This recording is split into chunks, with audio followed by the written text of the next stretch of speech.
have the immense privilege to serve as chair of the ICC UK Committee for Arbitration and ADR. So what do I love most about my role?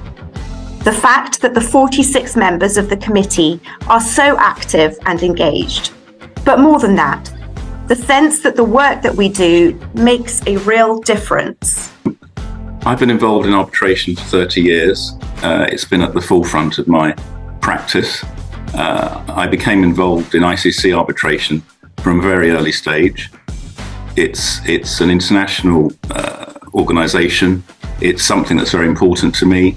I obtained my first appointments as an arbitrator and as a chairman on ICC cases from a very early stage again. It was extraordinary to get appointed and to get that experience. But predominantly I've been counsel, Valeria, on cases for 30 years, mostly ICC. I just became, sometimes you feel like you fall into something. You don't realise that you are suddenly a practitioner in a certain area of arbitration.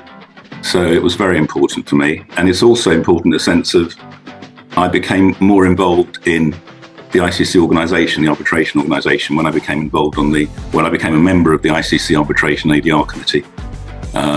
So that's at the cutting edge of developments, looking forward to what the issues are. I was on the task force for emergency arbitrators, the ICC UK Commission National Committee Task Force. So it's been just embedded in it, to be honest, for years. So it's something I really want to promote. ICC for me symbolises the start of my career in international arbitration. So I moved to Paris in the year 2000 to join the Freshfields Arbitration Group in the City of Light, where I cut my arbitration teeth on a diet of diverse ICC cases. But my first 3 unforgettable ICC arbitrations involved a newspaper in Serbia, a bank suing the government of Kenya, and a beer dispute in Chile.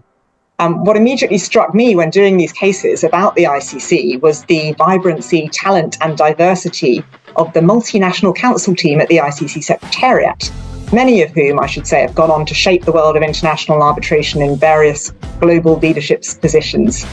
And since leaving Paris myself, I've been very proud to remain a part of the ICC family over the last nearly quarter of a century, as the court has gone from strength to strength. And I've got no doubt that the ICC will continue to blaze a trail over the next 100 years. So I think for me that's best answered by reference to my role and my years on the ICC court as the UK's representative, because this was an immense privilege, because it gives anyone who's involved in that process first-hand sight of the diligence and the expertise of the ICC Secretariat and the ICC case teams around the world. It gives direct insight into the value and the rigour of the court's process of scrutiny. You also get to see the thoughtfulness of the court's decision-making, not just with regard to the issue at hand, but how that might impact on the quality, consistency and integrity of its own practices for wider purposes and for the years to come.